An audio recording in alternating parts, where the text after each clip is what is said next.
Hello बच्चों, welcome back to my channel. कैसे हैं आप सब लोग।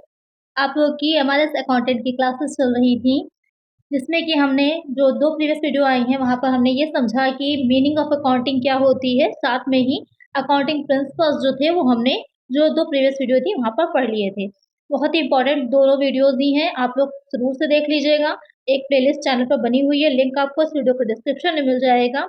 वहां पर आपको मेरे टेलीग्राम चैनल का लिंक भी मिल जाएगा, जिसको आप ज्वाइन करके इसकी पीडीएफ को भी ले सकते हैं। वहां से आपको पढ़ने के लिए पीडीएफ भी मिल जाएगी। तो टेलीग्राम चैनल को ज़रूर से ज्वाइन कर लीजिएगा और ज़्यादा से ज़्यादा बच्चों के साथ वीडियोस को शेयर प्लीज़ ज़रूर से कर दिया करिए। रिक्वेस्ट है आप लोगों से कि आप लोग शेयर कर दिया करिए, क्योंकि ये बैचेस जो अभी आपके लिए लेकर के आ रहे हैं ये फ्री बैच है, कोई भी फीस आपसे नहीं ली जा रही है। सिर्फ आप एक काम कर सकते हैं, वो ये है कि ज़्यादा से ज़्यादा शेयर कर सकते हैं। अलग अलग जिस भी टेलीग्राम चैनल में या कहीं पर भी आप जुड़े हुए हैं, व्हाट्सएप ग्रुप में जुड़े हुए हैं, तो वहाँ पर वीडियोस को शेयर कर दिया करिए प्लीज़। इतना काम आप लोग क्या करिए। और जो भी बच्चे देख रहे हैं जिन्होंने सब्सक्राइब नहीं किया है, तो आप सब्सक्राइब कर दीजिए। फीस के तौर पर सिर्फ आप चैनल को सब्सक्राइब कर दिया करिए, वीडियो को लाइक कर दिया करिए और ज़्यादा से ज़्यादा ग्रुप्स में अलग अलग वीडियोज़ को शेयर कर दिया करिए। इतना ज़रूर से कर दिया करिए। बाकी इसकी पीडीएफ के लिए टेलीग्राम चैनल को ज्वाइन कर लीजिएगा। और जो दो प्रीवियस वीडियो है अगर नहीं देखी तो ज़रूर से देख लीजिए, बहुत ही इंपॉर्टेंट है। बेसिक्स आपके वहाँ से क्लियर हो जाएंगे। और जो अकाउंटिंग प्रिंसिपल की वीडियो है जो कि आप देख रहे होंगे स्क्रीन पर, ये बहुत ही इंपॉर्टेंट है। इससे डायरेक्ट आपके 2-3 क्वेश्चन बनेंगे, क्योंकि पीवाईक्यूज में प्रीवियस ईयर में भी पूछे गए हैं। प्रीवियस ईयर भी मैं आप लोग को सॉल्व करवा चुकी हूँ, पीवाईक्यू जो है वो भी सॉल्व करवा चुकी हूँ। तो ग्रुप में ऐड हो जाइए, ज़्यादा बच्चे हो जाएंगे तो उसके बाद मैं वहाँ पर ही आप लोग के पीवाईक्यूज भी प्रोवाइड करा दूंगी आप लोग को, प्रीवियस ईयर क्वेश्चन, जिससे कि आप उसको भी देख लें कि किस तरह से पढ़ना है। और ये आपके क्लासेस आपके एग्जाम तक आएंगी, सारे पॉइंट्स ही मैं आप लोग को क्लियर करा दूंगी। पहले भी जो आप लोग का एमआरएस अकाउंटेंट का हुआ था तो वहाँ पर भी कंप्लीट क्लासेस मैंने प्रोवाइड कराई थी, प्रैक्टिस सेट भी आए थे आपके। तो प्रॉब्लम ना लीजिएगा, टीयर 2 की तैयारी मैं आप लोग को अच्छे से करा दूंगी। तो इशू करते हैं और सबसे पहले समझते हैं कि डबल एंट्री सिस्टम क्या होता है। दोहरा लेखा प्रणाली नाम से ही क्लियर है। दोहरा लेखा प्रणाली वैसे तो आप लोग जानते भी होंगे, लेकिन काफ़ी अगर टाइम हो गया है, आपने बहुत टाइम से नहीं पढ़ा है अकाउंट्स को, तो यहाँ पर समझ लीजिए कि वर्तमान में ये प्रणाली वैज्ञानिक है तथा सर्वोत्तम प्रणाली है। आज के टाइम की अगर बात करें तो सबसे ज़्यादा इसको यूज़ किया जाता है। विश्व की अधिकतर व्यावसायिक संस्थाओं में हिसाब किताब की पुस्तकों में इसी प्रणाली का प्रयोग किया जाएगा। At present this system is scientific and the best system. तो ये भी क्वेश्चन बन सकता है, अगर आपका थ्योरी पे आ रहा है तो डिस्क्रिप्टिव क्वेश्चंस भी आने हैं, तो वहाँ पर पूछेगा आपसे कि दोहरा लेखा प्रणाली क्या होती है, उसके बारे में अगर पूछता है या किस आपके सिद्धांत पे आधारित है, तो डुअल एस्पेक्ट सिस्टम जो था उस पर ही आधारित होती है। और ये क्या है, सबसे ज़्यादा वैज्ञानिक मानी जाती है, साइंटिफिक मानी जाती है। उसके बाद आ जाता है, इसकी थोड़ी सी हिस्ट्री को समझ लीजिए, क्योंकि यहाँ से भी आपके डायरेक्ट क्वेश्चन बनते हैं। इस प्रणाली का विकास इटली के वेनिस शहर निवासी विद्वान लुकस पैसियोली ने किया था। तो क्वेश्चन ये बनता है कि father of double entry system कौन है, या जो दोहरा लेखा प्रणाली है उसके जन्मदाता किसे कहते हैं। इसी तरह से क्वेश्चन बनता है फादर कौन है इसके, तो फादर कौन हो जाते हैं, फादर कहलाते हैं लुकस एफ पैसियोली। इसको बहुत अच्छे से रट्टा मार लीजिएगा। कभी कभी ये भी पूछा जाता है ये किस शहर के निवासी थे, तो किस शहर के निवासी थे, ये आपके इटली के वेनिस शहर के निवासी थे। तो इटली ही आंसर दे रखा होगा, आपको वहाँ पर उसको टिक कर देना होगा। बहुत छोटे छोटे माइनर से क्वेश्चन है, लेकिन अक्सर एग्जाम में गलत हो जाते हैं। इस प्रणाली का प्रयोग सर्वप्रथम अगर कहें तो 1340 में हुआ था, लेकिन अगर बात की जाए कि हिस्ट्री में जो आप लोग का रिकॉर्ड है और जो क्वेश्चन बनता है, तो वहाँ पर अगर कहा जाए तो सबसे पहले लुकस पैसियोली की इस प्रणाली पर पुस्तक 1494 में द कंप्यूटर स्क्रिप्चर्स जो थी वो लिखी गई थी। तो वहाँ पर सबसे पहले अगर कहा जाएगा कि इसका यूज कब हुआ था, तो Lucas Pacioli's book on the system डी कंप्यूटिव structures was written in 1494 meaning of double entry system. तो यहाँ पर जो सबसे पहले यूज किया गया था तो वो किसमें किया गया था, 1494 में जो उन्होंने बुक लिखी थी वहां पर किया गया था। तो अब समझ में आ गया होगा आपकी, डेवलप किसने किया था, लुकस एफ पैसियोली ने किया था। जन्मदाता पूछे, फादर पूछे, यही हो जाएंगे। अगर ये आपसे पूछता है कि ये कहाँ के रहने वाले हैं, किस शहर के हैं, तो कहाँ के हो जाएंगे, इटली के जो वेनिस नगर है वहाँ के रहने वाले थे। कब किया गया था ये क्वेश्चन आता है सीधा सीधा, 1494 में किया गया था। और अगर आपका डिस्क्रिप्टिव में पूछता है दोहरा लेखा प्रणाली के बारे में, तो भी आपको इतना पॉइंट लिखना एग्जैक्ट जरूरी है। बहुत ही ब्रीफ में आपको दिया है मैंने ये सारी चीज, तो ये पॉइंट आपको इतना लिखना जरूरी है, एग्जामिनर फौरन ही समझ जाएगा कि आपको अच्छे से इसके बारे में नॉलेज है, क्योंकि थोड़ी हिस्ट्री आपको बतानी जरूरी होती है। तो यहाँ पर इसको ज़रूर से याद कर लीजिएगा। पीडीएफ तो आपको मिल ही जाएगी, तो वहाँ पर इसको अच्छे से लर्न कर लीजिएगा। फिर आ जाता है, अब इसके मीनिंग पर चलते हैं, क्योंकि अभी आपने क्या समझा, अभी आपने इसकी हिस्ट्री देखी थी। अब आते हैं मीनिंग पर कि क्या होती है। तो meaning of double entry system, दोहरा लेखा प्रणाली का अभिप्राय क्या है? लेखांकन की उस प्रणाली से है जिसके अंतर्गत लेखांकन पुस्तकों में लेखा करते समय प्रत्येक लेन-देन के दोनों पक्षों में से एक पक्ष को निश्चित सिद्धांतों के अनुरूप एक निश्चित राशि से डेबिट और दूसरे को समान राशि से जमा यानी कि क्रेडिट किया जाता है। मतलब कहने का क्या है कि डबल एंट्री सिस्टम क्या होता है? अकाउंटिंग का एक ऐसा सिस्टम होगा जहाँ पर जो रिकॉर्डिंग की जाती है, जब while recording in the accounting book, जब हम अकाउंटिंग की जो बुक होती है उसमें रिकॉर्डिंग यानी कि लेखा का कार्य करते हैं, उनको रिकॉर्ड करते हैं, तो one side of each transaction is debited, यानी कि जो भी ट्रांजैक्शन हमने फाइनेंशियल ट्रांजैक्शन किया होता है उसका एक साइड क्या होता है? डेबिट होता है, और दूसरा साइड क्या होता है? क्रेडिट होता है सेम अमाउंट से। अब वहाँ पर कभी-कभी ना आपकी जो मिक्स्ड एंट्री की जाती है, तो या कंबाइंड एंट्री होती है, तो भी यहाँ पर टोटल जो आप देखेंगे डेबिट और क्रेडिट में जो टोटल होता है वो सेम ही आता है।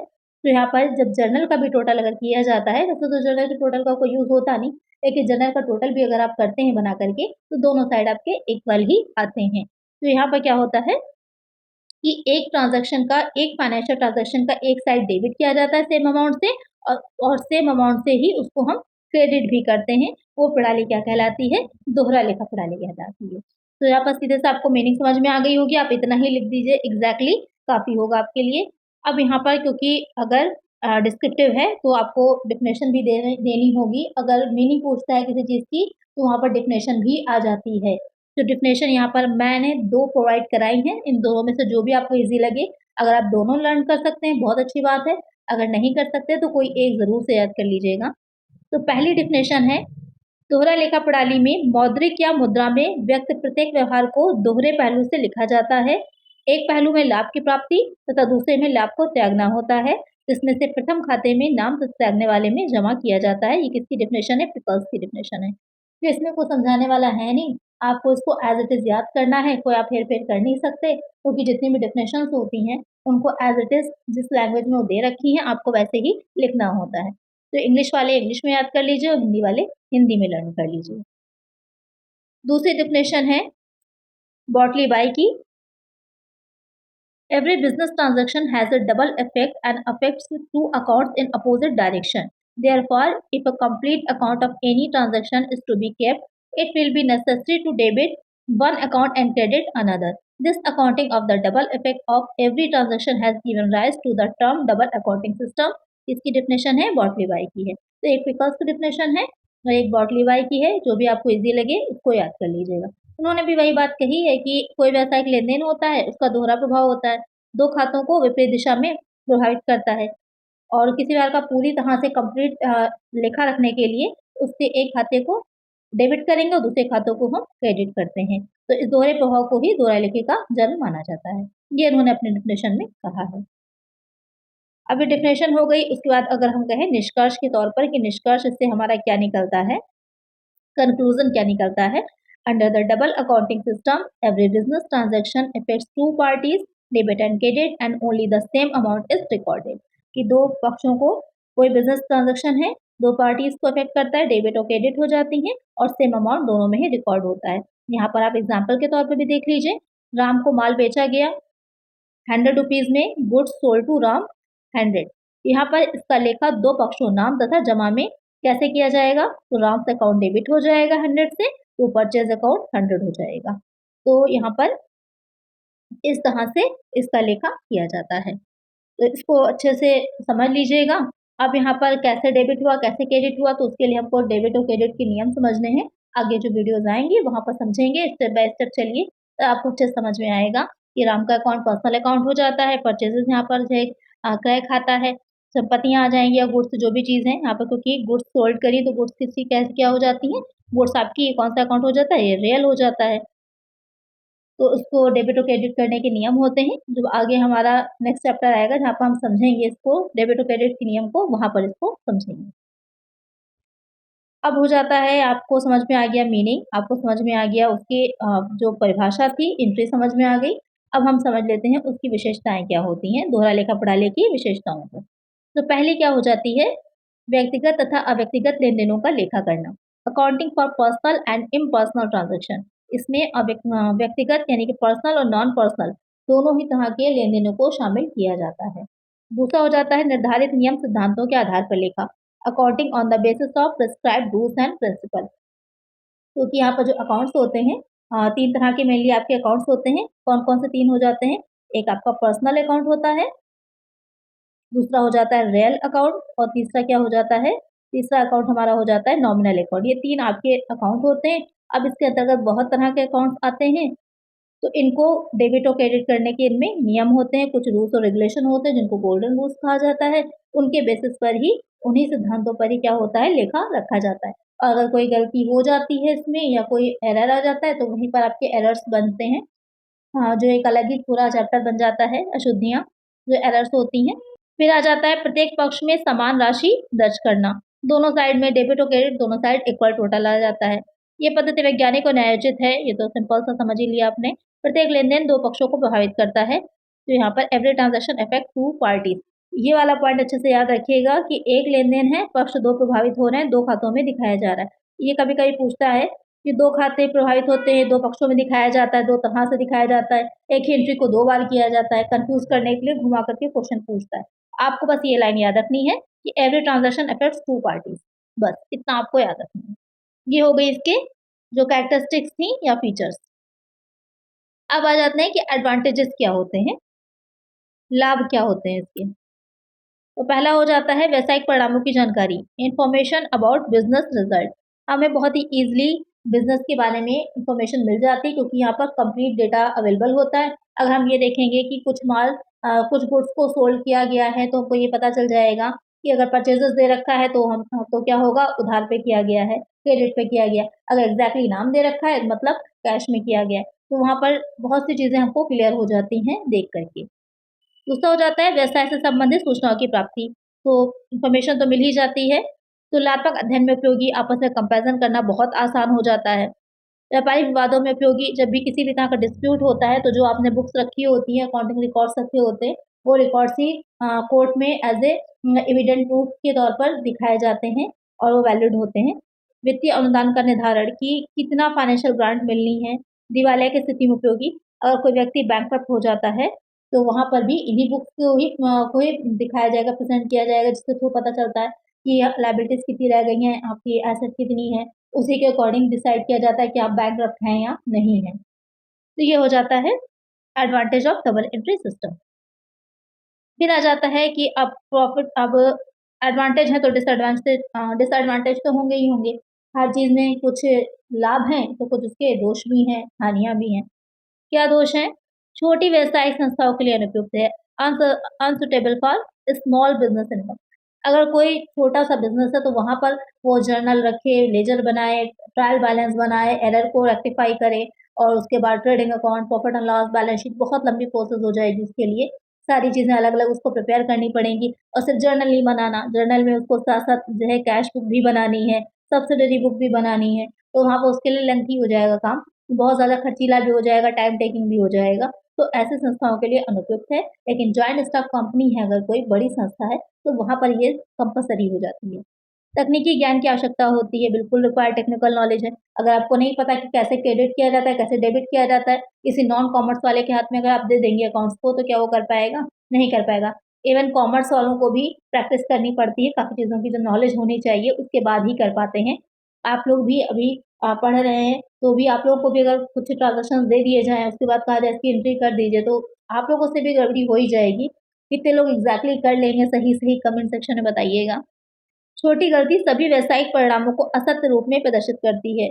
अगर आप स्मॉल मिस्टेक्स भी कर देते हैं, तो वहाँ पर क्या होता है, जब ऑडिटिंग का काम होता है, जब ऑडिट कराया जाता है जब आपका ऑडिटिंग यानी कि अंकेक्षण होता है, अनुसंधान तो ऑडिटिंग के बाद आता है। तो जब ऑडिटिंग की जाती है, अंकेक्षण किया जाता है, तो वहाँ पर छोटी-सी गलती भी आपने कर दी है और उससे अगर आपके जो अकाउंट्स हैं, वो सही एग्ज़ैक्टली सिचुएशन नहीं दिखा रहे या ऑडिटर जो है उसको कहीं पर सस्पेक्ट हो जाता है, तो वहाँ भी उसको ढूँढना काफ़ी मुश्किल हो जाता है कि आपने गलती कहाँ पर करी है, या छोटी-मोटी गलती है या बड़ा कोई फ्रॉड किया गया है।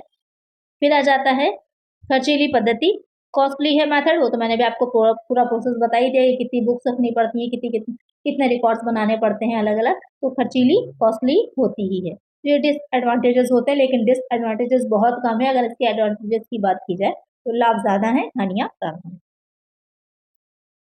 नेक्स्ट आ जाता है स्ट्रक्चर ऑफ अकाउंटिंग, कि लेखांकन की जो संरचना होती है वो क्या होती है, कैसे लेखांकन का प्रोसेस पूरा चलता है। यहाँ पर आप वो समझेंगे जिससे रिलेटेड आगे आपकी वीडियोस आनी है अलग अलग। ऐसे जो ऑब्जेक्टिव्स मैंने पढ़ाए थे आपको, तो उसको भी कुछ इस तरह से ही मैंने लिखा था कि आपके सारे स्टेप्स आ रहे थे। यहाँ पर और अच्छे से समझ लेते हैं कि दोहरा लेखा प्रणाली में लेखांकन की संरचना को इस प्रकार व्यवस्थित किया जा सकता है। कैसे व्यवस्थित करना है? प्रथम कदम, प्रारंभिक लेखा करना, ओरिजिनल रिकॉर्ड्स। सबसे पहले क्या होते हैं, ओरिजिनल रिकॉर्ड्स रखे जाते हैं जो प्रारंभिक पुस्तकें होती हैं उसमें। जो आपकी प्रारंभिक पुस्तकें हैं उसमें व्यापारिक लेन देनों का सबसे पहले लेखा किया जाता है। तो आपकी प्रारंभिक ओरिजिनल रिकॉर्ड्स की जो फर्स्ट एंट्री की रिकॉर्ड की इनिशियल बुक होती है वो कौन सी होती है, तो यहाँ पर आप देख सकते हैं वो बुक कौन सी होगी।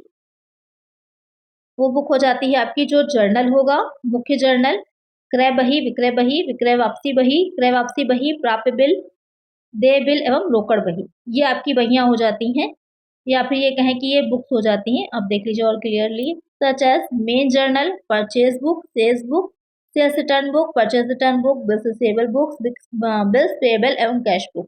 ये आपकी अगर कहा जाए सीधे-सीधे क्वेश्चन आपसे ये पूछेगा कि प्रारंभिक किताबें कौन-सी होती हैं, या ओरिजिनल एंट्रीज की बुक्स कौन-सी होती हैं, या प्राइमरी बुक्स कौन-सी होती हैं, तो वो कौन-सी हो जाएँगी। ये जो बुक्स आपकी दे रखी हैं, ये सारी बुक्स ही होती हैं। सबसे पहले तो जर्नल ही आंसर में होगा ही, अगर जर्नल नहीं है तो ये सारी बुक्स जो सब्सिडरी बुक्स हैं जो बनाई जाती हैं, और साथ में कैश बुक, तो यहाँ पर वो आपकी शामिल हो जाती है प्राइमरी बुक्स में, ओरिजिनल एंट्री की बुक्स में।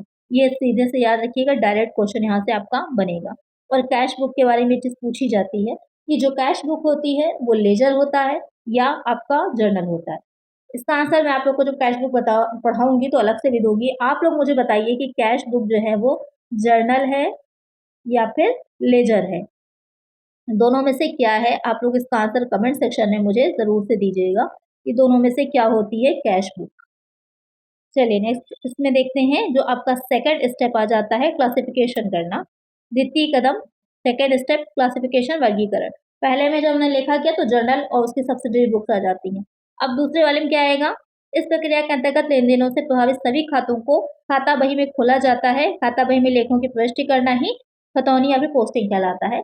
यहाँ पर क्या होगा, जब हम under this process all the accounts affected by the transactions are open in the ledger, entering the articles in the ledger is called posting. जब हम जो जर्नल होता है, जर्नल से जो उसके हमने लेजर बनाया है, लेजर में जो खाते अकाउंट्स बनाए हैं उसमें ट्रांसफर करते हैं, तो वो प्रोसेस क्या कहलाती है, उसे हम खतौनी करना या पोस्टिंग कहते हैं। ये भी क्वेश्चन बनता है कि पोस्टिंग क्या कहलाती है, तो जर्नल से लेजर में एंट्री करना पोस्टिंग या खतौनी कहलाता है, इसको याद रखिएगा। और अगर कहा जाए कि जर्नल में जो हम लेके रख रहे हैं, जर्नल की जो प्रोसेस होती है वो क्या कहलाती है, तो वो भी याद कर लीजिए, उसे जर्नलाइजिंग बोला जाता है। तो अगर ये कहें रोजनामा कर रहे जर्नलाइजिंग क्या होती है, तो जर्नल में जो प्रोसेस में आप लेन देन लिख रहे होते हैं वो जर्नलाइजिंग कहलाती है, और जब आप लेजर बनाएंगे तो वो पोस्टिंग कहलाती है। दोनों को ध्यान में रखिएगा। फिर आ जाता है थर्ड स्टेप। थर्ड स्टेप में क्या होता है, अब आपने क्लासिफिकेशन कर लिया, वहां तक क्या था, बुक कीपिंग का काम। अब आ जाता है अकाउंटिंग का काम। तृतीय कदम, थर्ड स्टेप, इसमें क्या बनता है, ट्रायल बैलेंस तैयार किया जाता है। खातों की अंगणितीय शुद्धता की जांच करने के लिए खाता बही की सहायता से तलपट बनाया जाता है। खातों के डेबिट शेष को तलपट के डेबिट शेष में तथा क्रेडिट शेष को तलपट के क्रेडिट शेष में लिखा जाता है, और तलपट का जो डेबिट और क्रेडिट है वो बराबर होता है, यानी कि दोनों साइड आपके इक्वल होने चाहिए, कोई चेंजेस नहीं होने चाहिए। कैसे बनाया जाता है, जो डेबिट बैलेंस होता है वो डेबिट साइड दिखा दिया जाएगा, और जो क्रेडिट बैलेंस होता है वो क्रेडिट साइड दिखा दिया जाएगा, और दोनों का बैलेंस जो होता है ट्रायल बैलेंस में इक्वल आना चाहिए, कोई उसमें आपस में चेंजेस नहीं होने चाहिए। अब ये क्वेश्चन बनेगा कि ट्रायल बैलेंस का तलपट जो होता है कैसे बनता है, तो जो आप लेजर बना रहे हैं, अकाउंट्स रख रहे हैं, उसकी बाकियों से, उसके बैलेंस से तैयार किया जाता है, इसको ध्यान में रखिएगा। और ये किस लिए बनाया जाता है, अगर हम ये मानते हैं कि दोनों साइड इक्वल आ गए, तो ये मान लिया जाता है कि अभी तक जो आपने काम किया था वो पूरी तरह से अंगणितीय तौर पर, यानी कि अर्थमेटिक, अगर हम उसकी जांच कर रहे हैं अंगणितीय शुद्धता की, तो वो वहां पर क्या है, पूरी तरह से सही है, ये माना जाता है। हालांकि बहुत सी अशुद्धियां ऐसी भी होती हैं जो आपके तलपट मिलने के बाद भी रह जाती हैं। नेक्स्ट आ जाता है चतुर्थ कदम यानी कि फोर्थ स्टेप। इसमें क्या होता है, फाइनल अकाउंट्स तैयार किए जाते हैं। तैयार किए गए तलपट की सहायता से प्रत्येक संस्था में अंतिम खाते बनाए जाते हैं। ये अंतिम खाता संस्था की प्रकृति के अनुसार भिन्न भिन्न प्रकार के होते हैं। अब फोर्थ स्टेप यानी कि फाइनल अकाउंट जब हम बना रहे होते हैं तो वहाँ पे क्या होता है, with the help of the prepared trial balance final accounts are prepared in every organisation. these final accounts are of different types according to the nature of the organization। अब यहाँ पे क्या होता है कि फाइनल अकाउंट्स जो हम बनाते हैं तो अलग अलग टाइप के फाइनल अकाउंट्स होते हैं। जैसे कि आपको पता ही होगा, कुछ प्रॉफिटेबल या फिर प्रॉफिट के ही पर्पज से खोली गई संस्थाएं होती हैं, इंस्टीट्यूशन होते हैं, कुछ नॉट फॉर प्रॉफिट होते हैं। तो उसके अकॉर्डिंग आपके फाइनल अकाउंट्स अलग अलग हो जाते हैं। तो उनको भी एक बार देख लीजिए। क्वेश्चन यहाँ से भी बन सकता है आपका डायरेक्ट ही। तो आप स्क्रीन पर देख रहे होंगे कि सबसे पहले आ जाती हैं इसमें आपकी जो नॉन प्रॉफिट ऑर्गेनाइजेशन, यानी कि जो प्रॉफिट नहीं कमा रही हैं या फिर जो गैर लाभार्जक संस्थाएं होती हैं, तो अपना रेवेन्यू अकाउंट बनाती हैं, नेट रेवेन्यू अकाउंट बनाती हैं, कैपिटल अकाउंट बनाती हैं, जर्नल बैलेंस। अब बहुत से बच्चों में कन्फ्यूजन रहती है कि रेवेन्यू अकाउंट क्या होता है, नेट रेवेन्यू अकाउंट क्या होता है। तो जब ये ऐसी संस्थाएं होती हैं जो लाभ नहीं कमा रही हैं, नॉन प्रॉफिट ऑर्गेनाइजेशन है, वो अपने यहाँ जो अकाउंट्स रखती हैं वो आपके रेवेन्यू वाले, नेट रेवेन्यू और कैपिटल अकाउंट हो जाता है। वो profit and loss account, trading account नहीं तैयार करती, उसकी जहाँ पर वो ये वाला अकाउंट तैयार करती हैं। अब जो आपकी प्रॉफिट ऑर्गेनाइजेशन है तो वही वाले जिसको आपको आदत है निकालने की, आपको ज़्यादा नॉलेज रहती है इसकी, ट्रेडिंग अकाउंट है, प्रॉफिट एंड लॉस अकाउंट और बैलेंस शीट हो जाती है। फिर आ जाती है थर्ड टाइप की मैन्युफैक्चरिंग, निर्माणी संस्थाएं। वो संस्थाएं जो कि बनाती हैं, निर्माण करती हैं। कुछ ऐसी होती हैं ऑर्गेनाइजेशन जिनका काम होता है सिर्फ जो है बेचना और खरीदना, ये वाला होता है। और कुछ ऐसी संस्थाएं होती हैं जो मैन्युफैक्चर करने का काम कर रही होती, कुछ बना रही होती। तो वहाँ पर सिर्फ चेंजेस आपका ट्रेडिंग अकाउंट में आ जाता है। प्रॉफिट ऑर्गेनाइजेशन ट्रेडिंग अकाउंट बनाएंगी और जो निर्माणी संस्थाएं होती हैं वो मैन्युफैक्चरिंग अकाउंट बनाती हैं। ये सारी कंफ्यूजन आपको यहाँ पर अच्छे से क्लियर हो रही होगी। अगर क्लियर हो रही है तो कमेंट सेक्शन में ज़रूर से बता दीजिएगा कि आपको बहुत अच्छे से समझ में आ रहा है।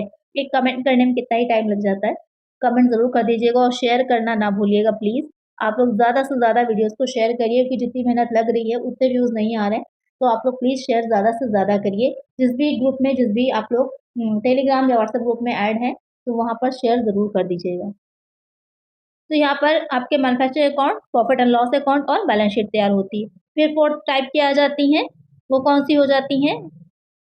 वो संस्थाएं आपकी हो जाएंगी कि पेशेवर या अव्यापारिक संस्थाएं, प्रोफेशनल और नॉन कॉमर्शियल ऑर्गेनाइजेशन। यानी कि प्रोफेशनल होती हैं, जैसे कि जो चार्टर्ड अकाउंटेंट होते हैं या जो लॉ फर्म्स होती हैं, वो अपनी कई लोग मिलकर के अपनी एक फर्म बना लेते हैं, उनकी बात यहाँ पर हो रही है। तो वो कौन से अकाउंट्स रखती हैं? इनकम एक्सपेंडिचर अकाउंट बनाएंगी, पेमेंट रिसिप्ट अकाउंट बनाती हैं और जर्नल बैलेंस शीट बनाती हैं। तो ये आपने देख लिया फाइनल अकाउंट्स। ये फोर्थ स्टेप था आपका। अलग अलग संस्थाएं अलग अलग अपने अकाउंट्स तैयार करती हैं। अब आ जाता है फिफ्थ स्टेप। इसमें क्या करना है? विश्लेषण एवं निर्वाचन इस प्रक्रिया के अंतर्गत तैयार किए गए वित्तीय विवरणों का विश्लेषण निर्वाचन करके व्यवसाय की वित्तीय क्षमता, प्रगति और उपार्जन क्षमता का पता लगाया जाता है। फिफ्थ स्टेप में क्या करेंगे? अब हमने फाइनल अकाउंट्स तो बना लिए, अब हम क्या करेंगे? एनालिसिस करेंगे। Analysis and selection under this process the financial capacity, progress and earning capacity of the business is ascertained by analysing and interpreting the financial statement prepared. तो जो फाइनेंशियल स्टेटमेंट बनाए गए हैं उनका निर्वचन किया जाता है, विश्लेषण किया जाता है। जो मैनेजमेंट होता है वो ये देखता है कि जो हमने स्टैंडर्ड डिसाइड किए थे उसके अकॉर्डिंग काम हुआ है, नहीं हुआ है, नहीं हुआ तो क्यों नहीं हुआ, इस सारी चीज़ों की तरफ जाएगा और डिसीजन मेकिंग में मेनली आता है ये आपका। तो इसमें क्या चीज़ का यूज़ किया जाता है? तो विश्लेषण एवं निर्वचन के लिए अनेक लेखांकन अनुपातों एवं विवरणों का प्रयोग किया जाता है। जैसे कि आपके कौन से हो जाते हैं? रेशियो एनालिसिस है, इसका यूज़ सबसे ज़्यादा रेशियो एनालिसिस का किया जाता है। या फिर जो आपके फंड फ्लो स्टेटमेंट है वो बनाया जाता है, या फिर कैश फ्लो स्टेटमेंट है वो बनाया जाता है, बीईपी एनालिसिस है वो किया जाता है। वो सारी चीज़ें आ जाती हैं और ये भी इंपॉर्टेंट है, इससे डायरेक्ट क्वेश्चन आपके बने हैं। पीवाईक्यूज़ में देखिएगा, इससे डायरेक्ट क्वेश्चन आपके बने हैं, न्यूमेरिकल क्वेश्चन भी आए हैं। तो ये स्टेप्स भी आपकी समझ में आ गई होंगी अच्छे से।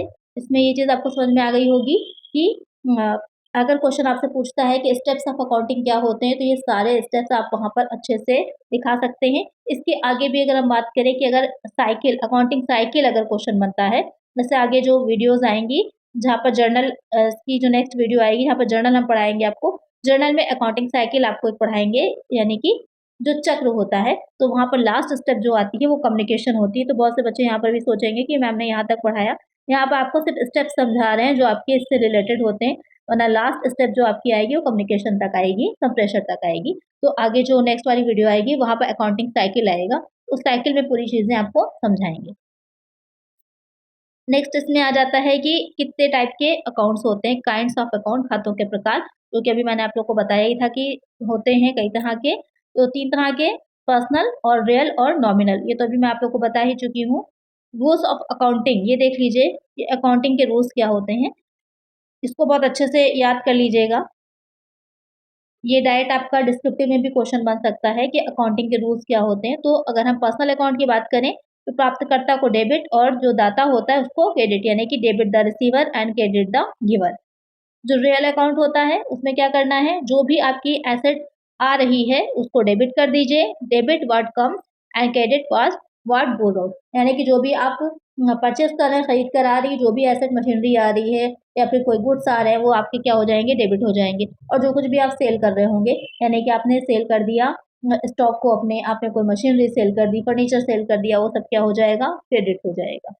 थर्ड हो जाता है नाम मात्र का, ये आपकी कौन से चीजें आएंगी इसमें, जो व्यय तथा हानि होती है, यानी कि जो लॉस और एक्सपेंसेस होते हैं उसको डेबिट करिएगा, और जो इनकम और आपके गेन्स होते हैं उसको क्रेडिट करना है। सीधे सीधे याद रखिए, ये जो आपको लाभ जो आपको हानि या व्यय किया है आपने, वो सीधे सीधे डेबिट है, और जो कुछ भी आपने को मिला है, प्रॉफिट हुआ है या गेन किया है आपने, उसको आपको क्रेडिट कर देना। तो ये सिंपल से नियम है, लेकिन मोस्ट इंपॉर्टेंट है, इसको अच्छे से याद कर लीजिएगा ये सारे नियम को। ऐसे तो आपने पढ़े होंगे लेकिन भूल गए होंगे आप लोग, तो याद कर लीजिएगा। कभी कभी कुछ अकाउंट डायरेक्टली पूछ लेता है और आपसे कहता है कि ये किस तरह का अकाउंट है। ये डायरेक्ट कभी कभी क्वेश्चन बनता है, मोस्टली गुडविल के बारे में पूछा जाता है कि गुडविल किस तरह का अकाउंट है। तो यहाँ पर कुछ एग्जांपल्स मैंने आप लोग को दिए हैं, जिससे कि आप लोग जो अकाउंट पूछा जाता है, जहाँ पर कंफ्यूजन रहती है, तो डायरेक्टली देख लीजिए। तो अगर एग्जाम में डायरेक्टली पूछा जाता है तो वहाँ पर आप इस अकाउंट के सीधे से आपको एक नंबर मिल जाना है, इसका आंसर आप सीधे से निकाल सकते हैं। तो सबसे पहले गुड्स अकाउंट क्या है, अभी मैंने बताया गुड्स क्या होती है, संपत्ति होती है। अब यहाँ पर डिपेंड नहीं करता कि आपकी ये करंट एसेट है कि फिक्स्ड एसेट है, किसी भी तरह की, करंट हो, फिक्स्ड हो, इंटेंगिबल हो, टेंगिबल हो, सब आपका क्या हो जाते हैं, रियल अकाउंट में आएंगे। कैपिटल अकाउंट क्या है, ये पर्सनल अकाउंट है। रेंट अकाउंट, रेंट क्या होता है, व्यय है एक तरह से, तो नॉमिनल अकाउंट है। कमीशन रिसीव हुआ है तो नॉमिनल अकाउंट है आपका।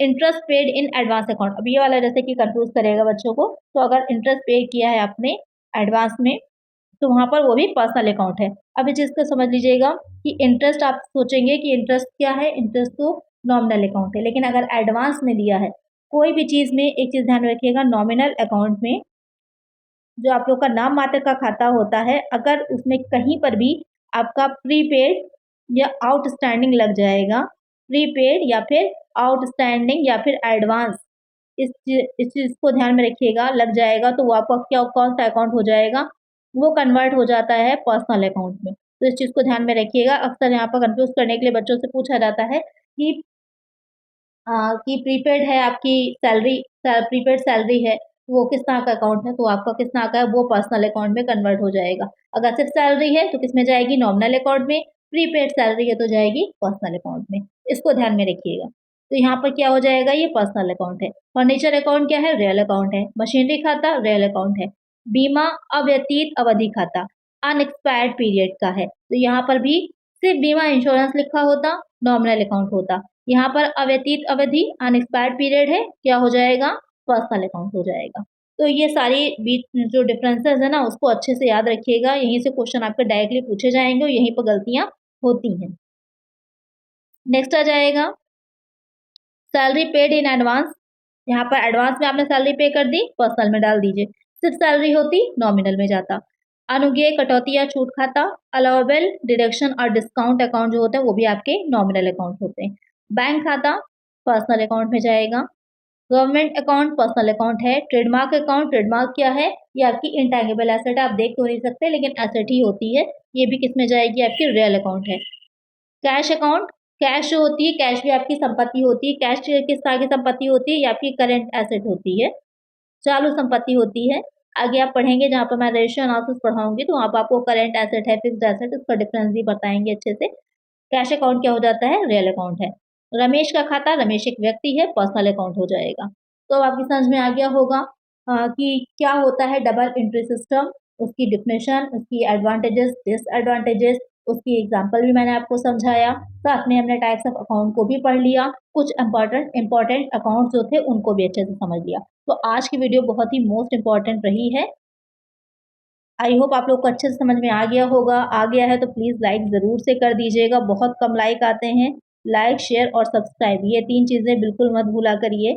जो भी बच्चे नए हैं तो सब्सक्राइब कर लीजिए, और बाकी लाइक और शेयर तो सभी को करना है। पीडीएफ के लिए टेलीग्राम चैनल जो है उससे जुड़ जाइएगा। आपको कमेंट सेक्शन में भी मिल जाएगा इसका लिंक, और साथ ही डिस्क्रिप्शन में भी वीडियो की मिल जाएगा, तो इसको ज्वाइन कर लीजिएगा। वहाँ सारी लेटेस्ट अपडेट या सारी जो भी इंपॉर्टेंट चीज़ें हैं या जो पीडीएफ है वो सब मैं अवेलेबल करवाऊँगी आप लोगों को, तो उससे कनेक्ट ज़रूर से हो जाइएगा। तो आज की वीडियो में इतना ही। अगर वीडियो अच्छी लगी है लाइक ज़रूर कर दीजिए, चैनल पर सब्सक्राइब करिए और फ्रेंड्स तक वीडियो को शेयर करिए। चलिए मिलते हैं नेक्स्ट क्लास में। Thank you.